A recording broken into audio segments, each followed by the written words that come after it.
और अगर मैं गलत हूं तो मुझको गलत कहें, यदि रामदेव गलत है तो रामदेव को गलत कहें। आगे जैसा आप चाहेंगे वैसा मैं करूंगा। ये आंदोलन मैं अब देश के संतों को और देश के आम नागरिकों को समर्पित करता हूं, देश की जनता को समर्पित करता हूं।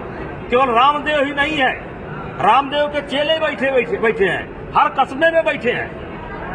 कानपुर से बनी हुई मिठाई गोरखपुर तक सप्लाई होती है, 100 रुपया किलो सवेरे सवेरे रख दी जाती है। ये भी रामदेव के पट्टे हैं। IMP न्यूज, सच की आवाज। हम यहाँ पर जो बैठे हैं एक सामान्य परिवार में पैदा हुए और आज 6 बार से 7 बार से गोंडा की जनता, बलरामपुर की जनता, कैसरगंज की जनता जो मुझे बना रही है सांसद विधायक, तो मैं रामदेव की कृपा पर नहीं बन रहा, मैं जनता की कृपा पर बन रहा और जनता मेरे साथ है। और एक चीज मैंने ये तय किया है कि शीघ्र ही महर्षि पतंजलि के जन्मभूमि पर पूरे देश के संतों का वो एक आह्वान करूंगा और 7 दिन तक वो कार्यक्रम चलेगा। और मैं संत महात्माओं से आग्रह करता हूं और स्वयं मिलकर के आग्रह करूंगा कि महर्षि पतंजलि के नाम का दुरुपयोग और किसान के साथ हो रहे अन्याय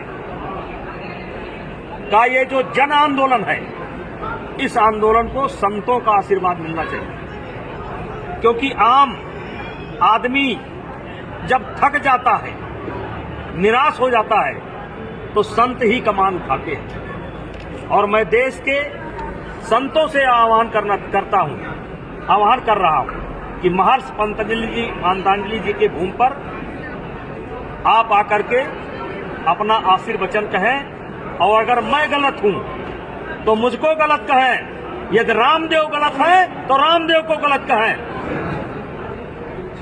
आगे जैसा आप चाहेंगे वैसा मैं करूंगा। ये आंदोलन मैं अब देश के संतों को और देश के आम नागरिकों को समर्पित करता हूं, देश की जनता को समर्पित करता हूं। केवल रामदेव ही नहीं है, रामदेव के चेले बैठे हैं, हर कस्बे में बैठे हैं। कानपुर से बनी हुई मिठाई गोरखपुर तक सप्लाई होती है, 100 रुपया किलो सवेरे सवेरे रख दी जाती है। ये भी रामदेव के पट्टे हैं। ये नकली पनीर जो बन रहा है, ये रामदेव के पट्टे हैं। रामदेव डुप्लीकेट खाद्यान्न है, उनके वो हैं राजा। लेकिन जगह जगह पर इसके लिए जनता को जागरूक होना पड़ेगा। जनता जागरूक हो, किसान हित में, अपने बाल बच्चों के हित में, देश हित में जनता भी जागे। अगर उसके अगल बगल कहीं नकली घी बन रहा है, नकली प्रोटीन बन रहा है, नकली पनीर बन रहा है, नकली दूध बन रहा है, तो जनता को आगे आना होगा। रामदेव के बहुत करीबी आने वाले दिनों में बाबा रामदेव के उत्पादों पे बैन करने की मांग भारत सरकार को। देखिए, ऐसा है कि 100% कोई गलत नहीं होता, 100% न सही होता है, न 100% गलत होता है। लेकिन इनके जो भी उत्पाद है, विशेष करके ये जो खाद्य पदार्थ है इनके, ये तो बैन होने योग्य हैं और या जांच करा लिया जाए तो खाने योग्य है। और अभी भारत सरकार, सारी सरकार कार्रवाई कर रही है, इसमें मैंने डिटेल दिया है। क्योंकि समय कम है इसलिए मैं आपको कहां तक बताऊं। अभी सेना ने भी प्रतिबंध लगाया है, इनके ऊपर 75 करोड़ का जुर्माना भी लगा है। ये बहुत बातें हैं, क्या कर बताया मुझे। अब इनके गुरु थे राजीव दीक्षित, उनके पता ही नहीं कहाँ चले गए बेचारे। जी वही राजीव दीक्षित। हाँ, राजीव दीक्षित का पता नहीं, शंकर देव का पता नहीं, क्या है ये सब। तो राजीव दीक्षित की मौत पर आपको क्या लग रहा है कि नोटिस का जवाब दे रहे हैं? हाँ, उनकी नोटिस का जवाब है, ये छाप दीजिएगा। संसद जी, ये बताइए, जिस तरह से उन्होंने नोटिस दिया है, कानूनी प्रक्रिया अपनाई है, आपने भी मंजन किया था, आपको भी दांत में परेशानी हुई थी, डॉक्टर से सलाह ली थी, आप कानूनी प्रक्रिया क्यों नहीं अपना रहे हैं? आपको भी कानून का सहारा लेकर के उनको सजा दिलवानी चाहिए। कितना करोड़ मुकदमा लंबित है अदालतों में, उसका फैसला हो ही नहीं पा रहा है। हमें कहाँ फुर्सत है?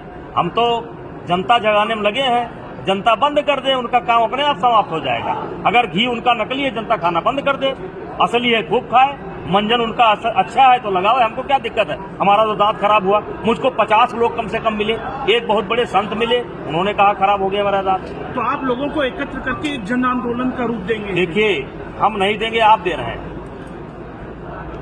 इसमें मीडिया का बहुत बड़ा सहयोग है, क्योंकि मैं जब बोला था अगर मीडिया न होती तो ये बात देश के कोने कोने तक न पहुंचती। अब मैं संतों का आह्वान करूंगा, वहीं पर मंदिर बनाने का भी विचार विमर्श हो जाएगा, कैसा मंदिर बनेगा, कैसा सुंदर बने, कैसा बने देख लिया जाएगा। और मैं अब ये अपना आंदोलन संतों को समर्पित करता हूँ, मैं बिना संतों से पूछे कुछ काम नहीं करता। यानी आने वाले दिन में इस बात को आप सदन में उठाएंगे कि रामदेव के उत्पादों को हम पहले जनता के सदन में उठाएंगे, संतों के सदन में उठाएंगे। संत जब अपने मुंह से कोई बात कहेंगे तो उसका बहुत बड़ा जोर होता है। जनता की अदालत बहुत बड़ी अदालत है, संतों की अदालत उससे भी बड़ी अदालत है। कहीं ना कहीं संतों की अदालत एक तरीके से सुप्रीम समझ लीजिए, तो मैं उन संतों को ये दे रहा हूँ। तो संतों की आवाज बन के आप सदन में उठाएंगे, बैन करने की मांग करेंगे? आप मुझे फंसा रहे हैं। अभी मेरा पहला कार्यक्रम है, जब तक मैं संतों का आशीर्वाद नहीं ले लूंगा तब तक मैं कोई काम। IMP न्यूज चैनल को सब्सक्राइब करके बेल आइकन को दबाना बिल्कुल भी ना भूलें।